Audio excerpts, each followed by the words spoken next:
Education Sciences, College of Health Sciences at the University of Kentucky. She has 40 years of clinical experience in providing communication services to infants, toddlers, and students with disabilities. I'm going to now turn it over to Dr. Page and Dr. Kleiner.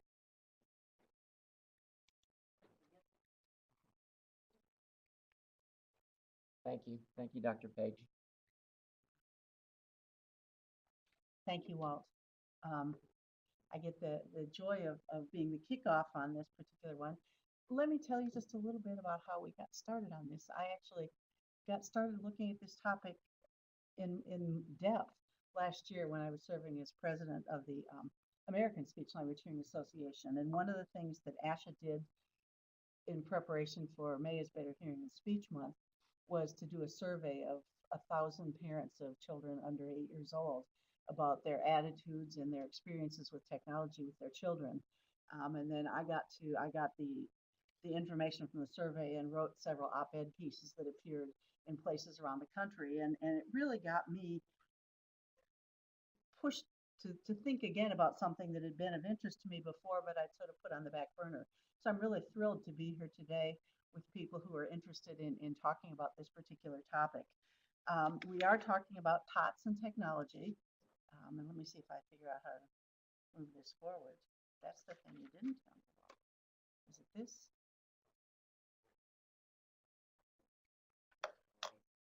Yes, let's talk about, I tried.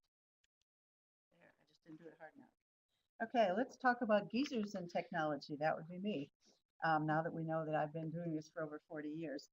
When we talk about technology, we're talking about interactive digital and electronic devices, software, multi-touch tablets, technology-based toys, apps for computers and touchscreens, video games, interactive screen-based media. All of that fits into this category that we'll be talking about today that we call technology. I just don't have. I'm doing something wrong. Am I not pointing it at something? Where are you touching this? Let's do that. That's safer. Yes, I can do that. All right. Sure.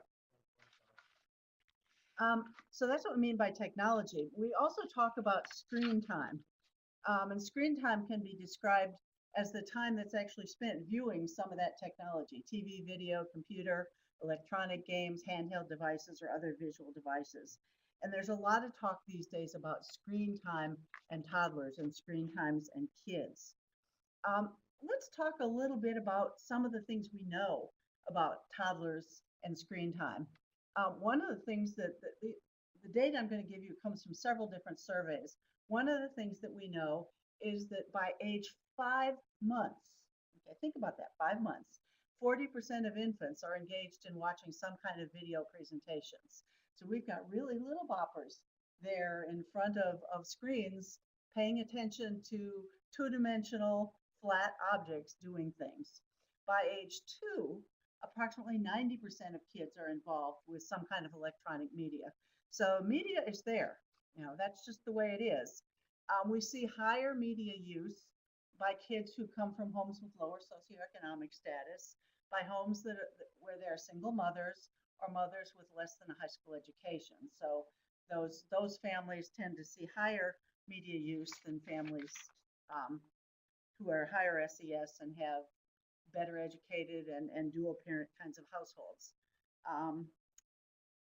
Let me talk a little bit about the ASHA survey that I alluded to. There's a whole bunch of data, and if you're interested in it, if you go to the American Speech Language Hearing Association's website and search for a thing called Identify the Signs.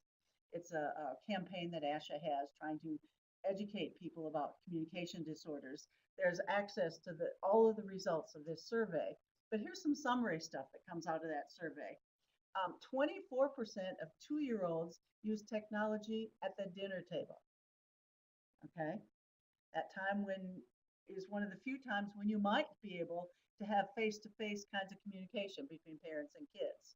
By age 8, that percentage nearly doubles to 45%. So approximately half of our kids, by the time they're 8 years old, are paying attention to technology rather than doing communication with the other people in their home. More than half of parents admit or say they use technology to keep their 0 to 3-year-olds entertained. So it's serving the role of babysitters. Stick them in front of a screen, keep them quiet. Nearly 50% of parents of children age 8 they often rely on technology to prevent behavior problems and tantrums. So technology is a babysitter, technology is a problem solver, and you put the kid in front of technology and settle him down. Here's the scary one, the third bullet. By age 6, 44% of kids would rather play a game on a technology device than read a book or be read to.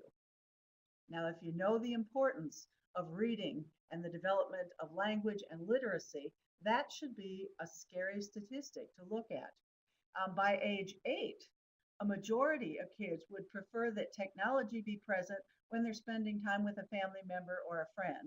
So even if you've got somebody over, you've got somebody there that you're spending time with, they want technology to be part of the equation.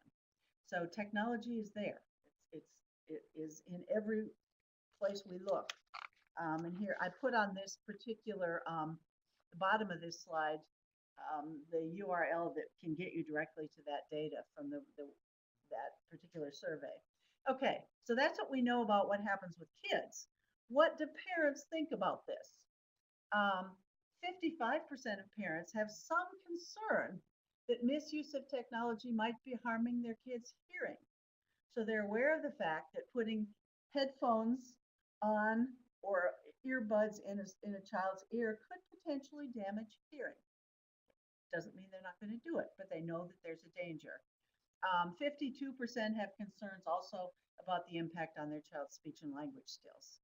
So parents are aware, at least half of them, that we've got some concerns. Now, 2% say they're concerned that technology negatively affects the quality of their conversations with their children. I think that's wrong. I think a number got cut off. I think that's 52%. I'm sure it is. Correct it in your brain. I think I did a transferring issue. 54% say they are concerned that they have fewer conversations with their kids than they would like to because of technology. So people are recognizing that technology is standing in between parents and kids and conversations and interactions. Parents also recognize the potential hearing hazards of those personal audio devices. There's 72% of them who agree that loud noise from technology might lead to hearing loss in their kids. So parents in this particular survey anyway, were pretty aware that technology might be a concern. The majority of them reported in the survey that because of that awareness, they set limits to their kids' technology use. They'd say no more technology than this. Unfortunately, most of them also admitted that they had trouble enforcing or that they didn't enforce those limits. So they knew the limits should be there, might be there, could be important. But when it came time to say, okay, I'm not going to put him in front of the screen, or I'm not going to give him an iPad, they were less able to follow up on that particular idea. So we've got kind of a mixed bag. We've got a lot of technology use. We've got parents who know that there are some concerns, who intend to do something about it, but may not always. So we end up with today's connected family, where we may all be sitting in the same room together, but each and every one of us is involved with another piece of technology. And if you converse with somebody in your family, how does it happen? It happens by texting them, even though they're sitting right next to you. Often doesn't happen with direct face-to-face interaction. Now, that's kind of an overkill, but it is an area of concern. Okay, so you say, what's the big deal? So we got technology.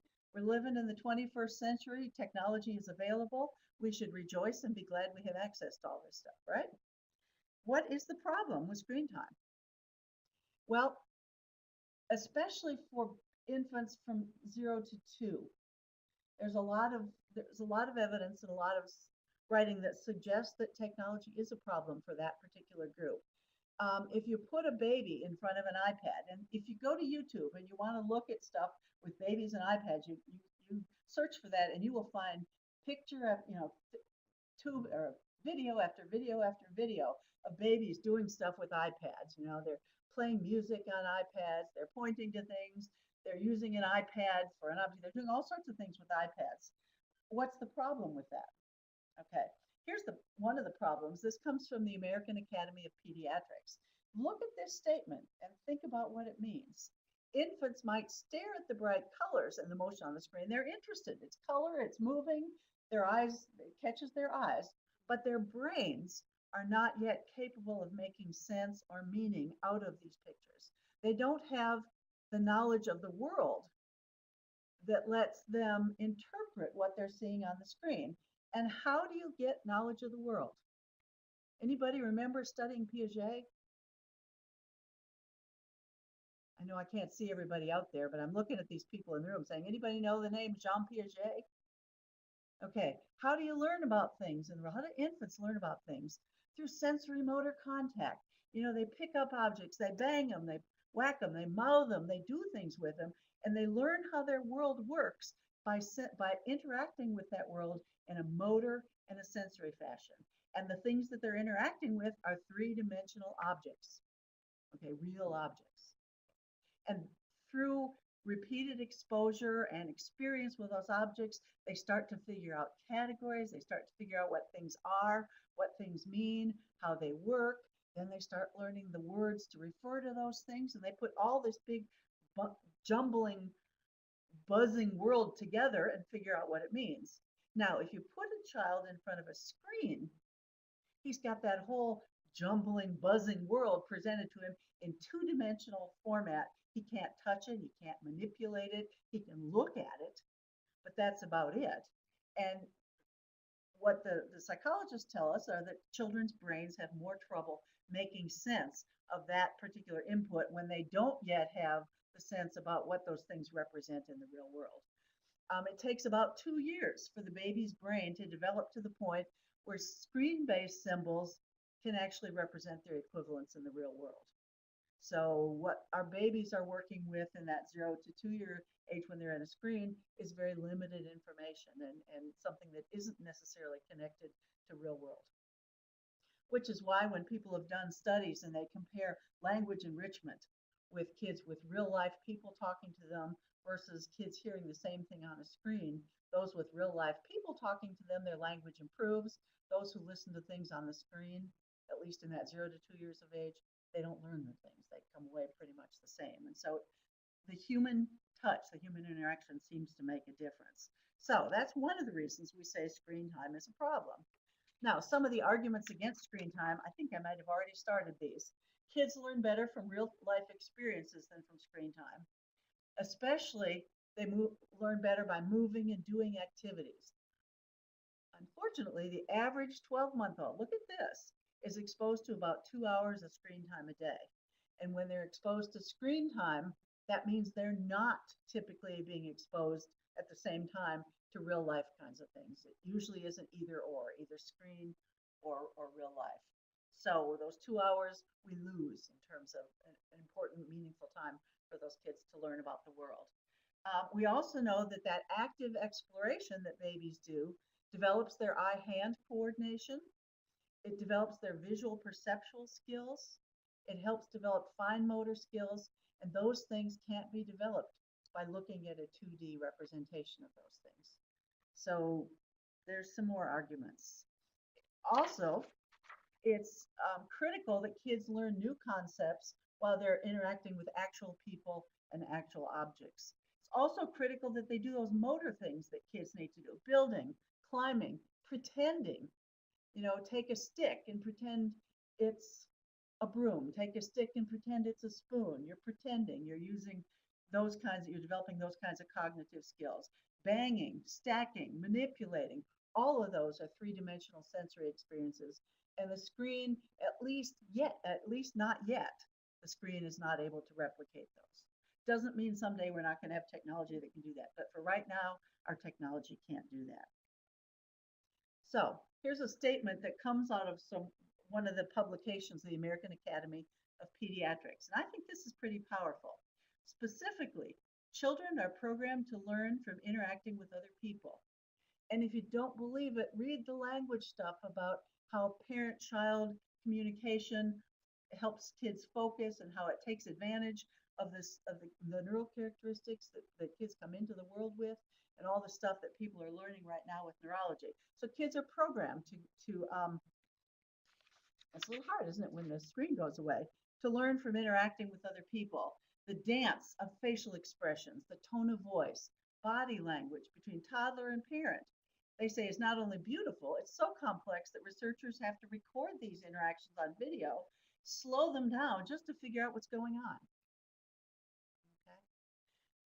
They also say, and here's the important statement, whenever one party in this dance between parent and child, when either one of them is watching TV, the exchange comes to a halt. Okay. And it's really more than TV. It's most screen activities that they might be doing. So they're talking about TV in a broader sense than just regular broadcast television. Okay, this is, I just stuck this in for a little respite here. It comes from ASHA's Identify the Sign campaigns. It says pacifying your child with technology could replace important verbal interactions. And it's just a nice, to me, it was a nice picture of that. Okay, now,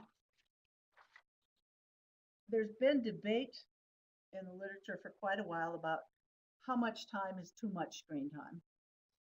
And we will talk about that in a little bit. But before we get to that, I wanted to share with you, if you go through the literature and you say, what can you find out there about the effects of being in front of a screen too often on the impact on child's development? And here are some of the things that have been documented as effects of too much screen time. First of all, their physical effects. Being in front of a screen too much causes babies to have irregular sleep schedules. They have trouble getting to sleep. They have trouble staying asleep. So it disrupts sleep schedules. Any of you who care for infants, you know that's an important thing, okay? It also increases risk of obesity because when you're in front of a screen doing that, you're not out doing those active things, okay? It also lowers your overall physical activity, and it puts you potentially at risk for hearing loss depending on how you get the auditory input and how loud you have that input turned up. So we've got potential physical risks to babies from too much screen time. We've also got a lot of cognitive risks or cognitive impact. Language learning delays. That's a big one. When kids are in front of screens, especially in a passive way, nobody is interacting with them. They're not getting that parent or caregiver input that they need in order to start learning and making sense of their language. Okay, so we see in kids who are exposed to lots of screen time, language learning delays in the areas of vocabulary and some in the areas of their syntax, at least over the short term. You know, there's still a lot of research going on. We don't know how long those delays last, but at least on a short-term basis. We also see delayed reading skills. We see lower math skills. We see lower overall psychological or cognitive abilities. We see poor short-term memory, and we see less time in creative play. So parking your child in front of that screen has some negative, could potentially have negative cognitive effects as well. So that's the second area. Third area, people have documented risks to emotional and social effects. Kids who spend too much time with electronic technology have increased risk of attention problems, of anxiety, of depression. There's a higher likelihood of psychological distress, and the American Association of Pediatrics defines that as emotional problems, conduct issues, and difficulties with peer relationships. So being a screen baby can make it harder for you to be a social baby. They spend less time in social interaction and may sometimes end up relatively socially isolated and potentially liable to be liable to victimization. So there are a lot of negative emotional outcomes of that screen babysitting as well. Now here's one that I thought was absolutely stunning. Um, Lots of times, I don't know about you, but I always have liked to sort of keep the TV on in the background, keeps you company, right? At least certain times of the day. People who keep their screens on as background noise, their TVs on or their screens, um, what people have found, even if they're not watching the television or actively attending to that screen, they see decreased parent-child language. And look at those numbers. Normally, parents speak about 940 words an hour when a toddler is present. That's 940 words that baby gets a chance to hear, to sort of figure out what the words mean and how those words hang together and what the grammar is. They're using that, they're sucking that in to help them figure out their language. Okay. If you put the TV on and leave it in the background, look what happens. That number falls to 170 words an hour, a decrease of 770 words that baby's not going to hear from the caregiver because that background TV is back there interfering with things. That's huge, I think. I expected it to be some. I never expected that amount of difference. We also know that infants' vocabulary growth is directly related to the amount of time their parents spend speaking with their infant. Okay, so you got to talk to your baby to get him to learn language and vocabulary. You put the TV on and you don't talk to your baby as much. What happens? What would you predict happens? Just exactly what we see. Vocabulary growth goes down. All right. So too much technology could disconnect your child from vital parent interactions.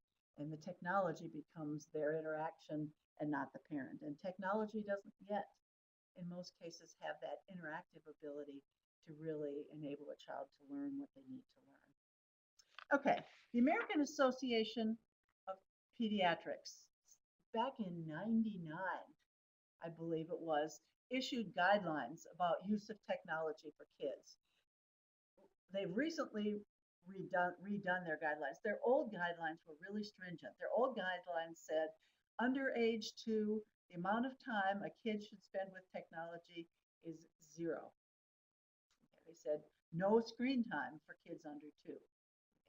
They said between over age 2 up to 1 to 2 hours a day might be all right, but that's it. There's been a lot more things happen since '99. We've learned more. People have come up with maybe some better technology apps that allow you to do some more interesting things.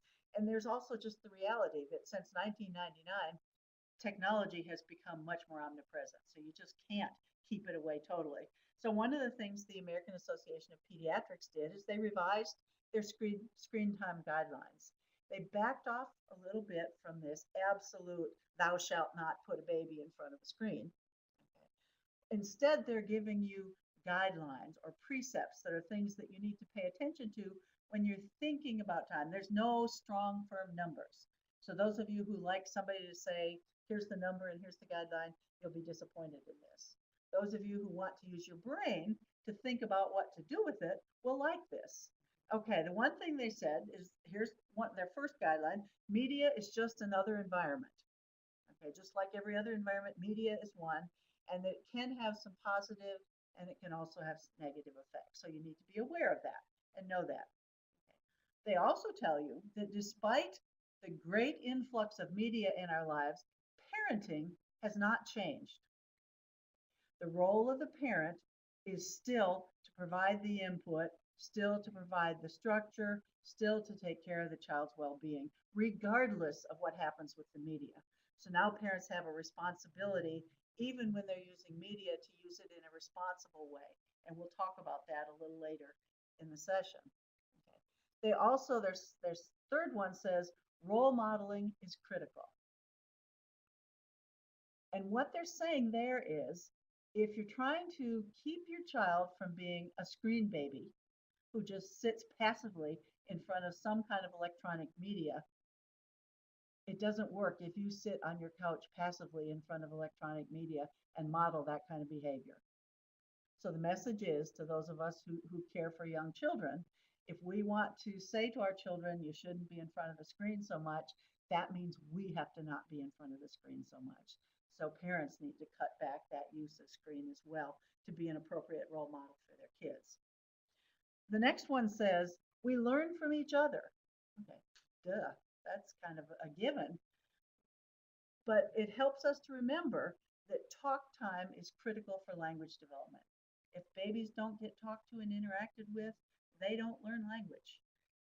If you've ever seen some of those horror stories about kids who were raised in closets, who when they find them have no language, well, it's not that they didn't have the capability of learning language, they had no input to learn it. And if we are responsible for providing talk time. Passive video presentations don't lead to language learning in infants and young kids.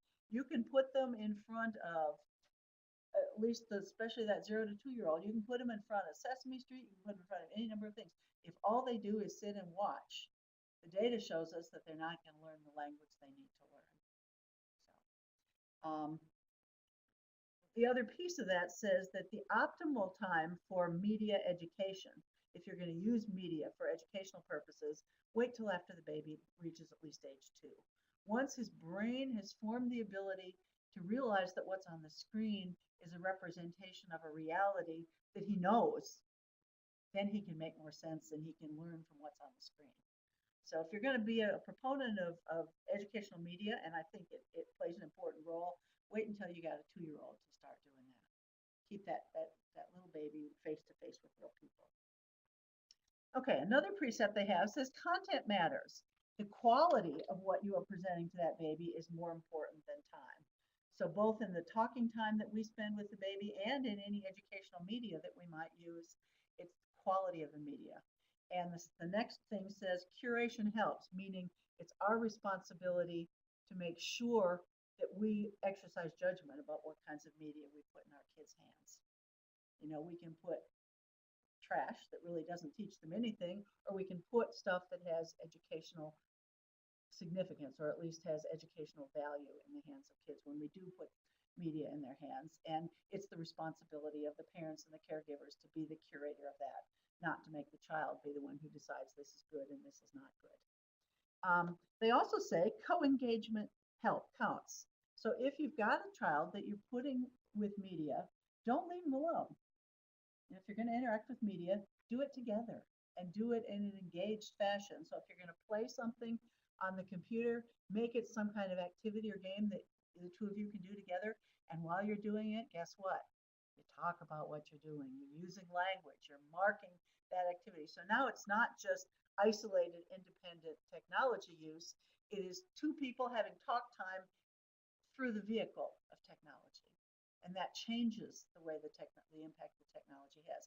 Again, we're still talking about mostly older kids, older than 2, but nonetheless, look for co-engagement. The other thing that's really critical to remember, especially for those littlest boppers, playtime is important. Any of you who interact with kids, you know that. I mean, we all know that play is kids' work, but playtime is important, and we're talking about unstructured, unplugged time to just interact with stuff, to do things, to experience the world, especially for those really young children. And I think this is the last. Nope, there's a couple more. The next one says set limits. If you're for any of your children who use technology, set some reasonable limits for how much screen time you're going to allow a child to have, and when during the day you might do that screen time. That maybe it shouldn't come right before bed. Maybe it shouldn't be more than 30 minutes. Maybe whatever. So set those reasonable limits. And if you believe the ASHA survey, take the next step, and that is try to stick with those limits and actually enforce them. A couple more that get outside of, at least the next one gets outside of our little kids. They started venturing into teenagers, and they say it's okay for teenagers to be online, but you got to know what your teenager is doing and what kinds of things they're doing, but don't try to keep them away from online, because that is a primary social interaction vehicle for teenagers these days. And next one says create tech-free zones. There should be some places in the course of a child's day where it's just a given there's no technology. Mealtime is a prime place. if you're sitting with another family member and you're sitting with your technology, you're not interacting. So check those devices at the kitchen door, and keep the kitchen table free. The last one they say, and I really like it, says kids will be kids. Kids are going to make mistakes. They're going to screw up with technology. They're going to do something wrong. They might break. They might drop a device. They might, if they're a teenager, go someplace they shouldn't have gone online. Accept that, deal with it, go on. They say don't lose it and don't go ballistic. So that's what they say now. So none of this, no technology for 0 to 2, but there are a lot of things to think about, and a lot of precepts that we follow. Okay, so if we kind of sum it up, they discourage media use by kids younger than 2, but they don't say no. They encourage you to provide unstructured, unplugged playtime, independent and cooperative. They encourage you to read to your child, okay? And they encourage you to realize that the media use that you give them could have a potential negative effect on kids, so try not to overuse